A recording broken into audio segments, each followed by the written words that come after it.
This is the current state of our back door. When we first bought the house like 12 years ago, there was this post and an already rotten wooden white picket fence right there to keep you from stepping off in the well. About 7 years ago, I took an old fence and remade it into this, which was going to be the handle coming up. But I ran into an issue while anchoring it. The concrete here is about an inch thick, so the anchor bolts wouldn't hold. Yeah, so that happened. So this kind of got put on the back burner and never did anything about it. Well, since we're selling the house, I got to fix that.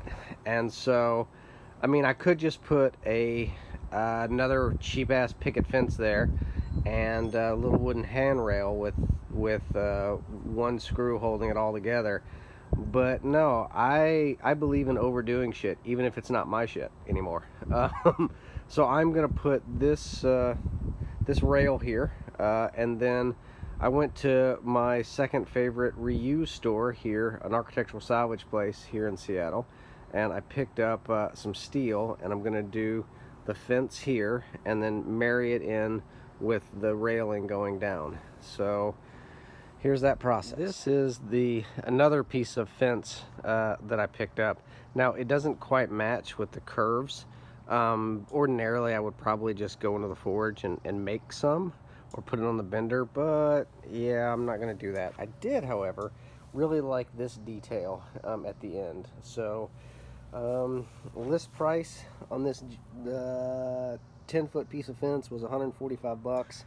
Actually got it for a little more than 100, and yeah, there's no way I could build that for less than probably $800, $1,000 with gas and everything for the welder. So I think deal. I am gonna cut these off and put some long extended posts with a flange to drop into concrete, so it's nice and beefy. It's 10 feet now, but I went ahead and I cut it down to 7 feet, actually 7 feet 2 inches, and I'll go ahead and weld some screw mount flanges on the back side here. I went ahead and cut the feet off. I just think it'll be cleaner if I do it that way. I did also cut my thumb in the process, but I think it'll be cleaner if I cut the feet off and then weld new feet that I'll embed in concrete. So upside down, not sure why somebody welded a nut there, but I'm gonna leave it just for giggles. And I've got it up on its spine against a welding table, and go ahead and weld that up.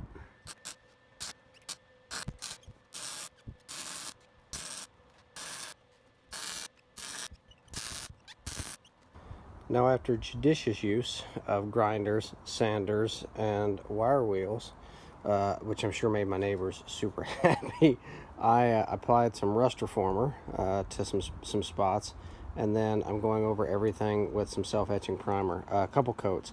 I did 2 coats of rust reformer, now I'm going to do a couple coats of self-etching primer. First coat of primer on, a couple little points. This was left over from a screw up on something I did in the forge a couple months ago, and I cut it up and added it to the end of the post as they go down the concrete.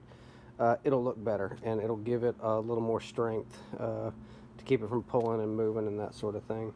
I also, the old feet weren't in line with the balusters, and so I changed that. I made sure they are now.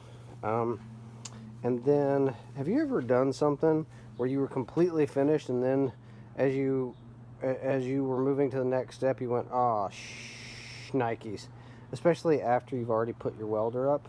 Well, that's me. I completely and utterly forgot to both fabricate these pieces that bolt onto the wall and weld them on. So I had to cut that out, and then drill some holes and chamfer the holes and get the welder back out and weld those on. Whoops, but at least I caught it before it went into the concrete. All right, This coat's going to dry fairly quickly. I'm going to put another coat on this side and then flip it over, and 2 coats on that side, and then I'm going to paint it flat black, just like Henry Ford intended. As I mentioned a few years ago, I actually sourced this at the same place that I sourced the straight piece of railing from, second use, and I ended up actually mounting this foot on, and then putting a piece on, and this was already here, so I thought it would be great. It'll line right up with the concrete and it'll be fine, but it turned out that it wasn't, and the gate wasn't stable. So that's one of the reasons I put it to the side for years. It's because it needed one down lower. Now, I've never claimed to be the greatest welder in the world. My welds are strong, and they're appropriate, and I try to do a good job. I take a little extra time to make sure I chamfer edges and stuff, and good clean welds. Yeah, so I'm not sure who did this or why it was here exactly, but yeah, no, that's half-assed. Don't half-ass. Take the extra 2 minutes, really 2 minutes, and just neaten it up.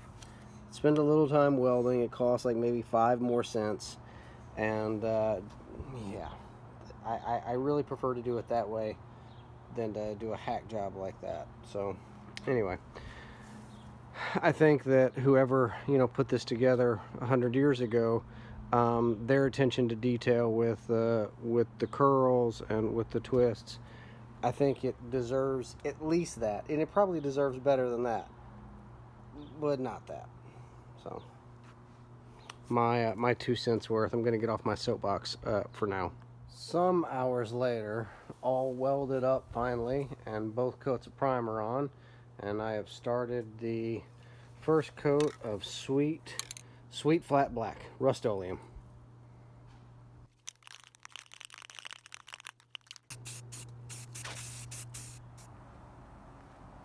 And the first coat is on for both pieces.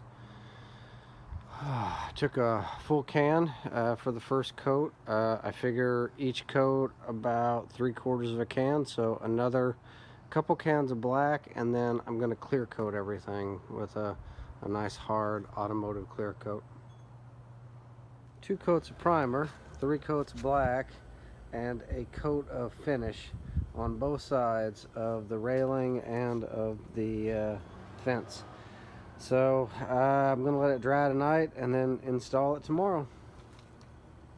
Digging a few holes, pouring some concrete, and that happened at the absolute best possible time. Well, now it's installation day, and I'm digging holes to put the fence in, and a couple of things. One, I didn't even remember that was there. Thankfully, I am dodging this by literally 2 inches, so I undercut that, and I'll pour the concrete there, so it'll become a solid mass-ish. This one wasn't too bad, and of course, the third post goes right here, but this will come right out of the ground. So alright, let me get that done, and I'll go ahead and get everything situated, and we'll see what that looks like. Okay, and this is where we are currently. A quick tip: if you're trying to level something, use the clamp, or your level falls off, hit you in the teeth, that sort of thing. I mean, ask me how I know. I'm level this way, I'm level that way. I am braced fully there, and then I went ahead and dropped 2 of the mounting screws in. So let's see how we do with the concrete pour. Concrete is in. 3 bags of 4,000 psi stuff with like 3.5 quarts of water each, so nice and strong, not a slurry mix. Gonna let that set up for 48 hours before I take the wood out, and then I'll install the rail after this has been sitting for a couple days.